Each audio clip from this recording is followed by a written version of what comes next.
Okay, so today we're going to be able to use factoring to find all solutions to quadratic equations, and then this is lesson 8.3.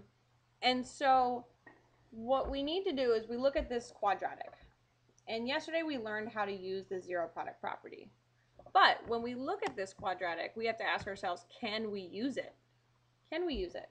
And right now the answer is no, because this needs to be a product of two binomials to use the zero product property. Okay, we have that it's set equal to 0. However, in order to use the zero product property, it has to be a product of two things. Right now, this is a bunch of addition and subtraction. So what we'll do is we can factor. We're good at that. We learned how to do it last unit. So I need two numbers that multiply together to get 5 and 1, but combine to give me a -6. -5 minus 1 will be a -6. -5 times -1 will be a +5. Now that it's a product of two binomials, we can use the zero product property. Set x minus 5 equal to 0 and minus 1 equal to 0. Go ahead and add 5 to both sides. X equals 5. Go ahead and add 1 to both sides. X equals 1. So the solutions to this quadratics, meaning the things that are going to make this equation equal 0, they are 1 and 5. Let's go ahead and do two more examples. Example number 1.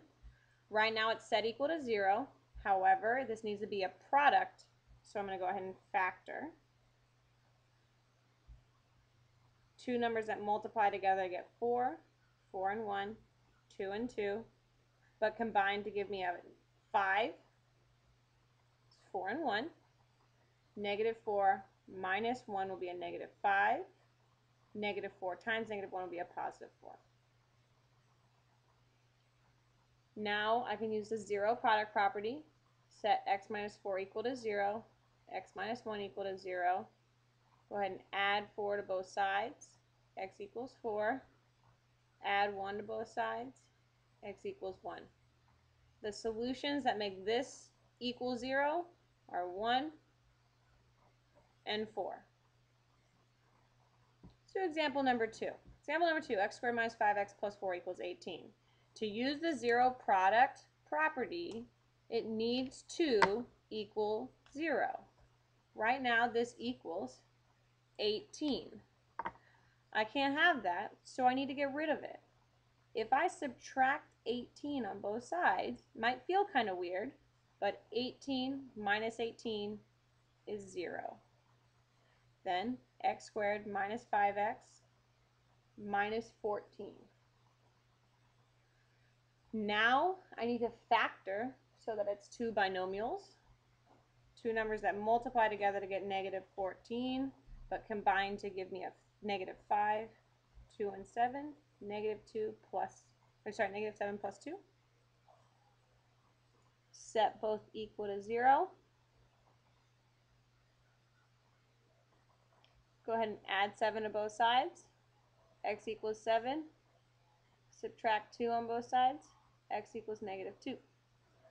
The solutions that make this actually equal 18 will be -2 and 7.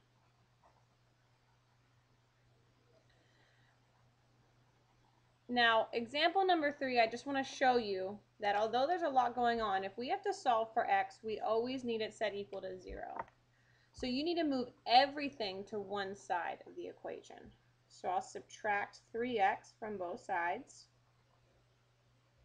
3x squared minus 2x minus 7 equals -2. Now I need to add 2 to both sides. 3x squared minus 2x minus 5 equals 0. Now that it's set equal to 0, I need to rewrite this as two factors. Since a is 3, we need to do the box method. There's no other choice. So go to the side, do the box method. First term, first box. Last term, last box. A times C goes in the t-chart. Write down the factors of 15. The two numbers that combine to give me a -2, -5 and a +3. Go in the two boxes. GCF is 3x. GCF is a -5. GCF is x. GCF is a +1. Factors are 3x minus 5 and x plus 1. Although it looks weird, we still are going to set each one equal to 0, because if these quantities equal 0, then the whole thing equals 0. Add 5 to both sides. 3x equals 5. Divide by 3. X equals 5 over 3. Subtract 1. X equals -1. And we're done. X equals -1, comma, 5 over 3.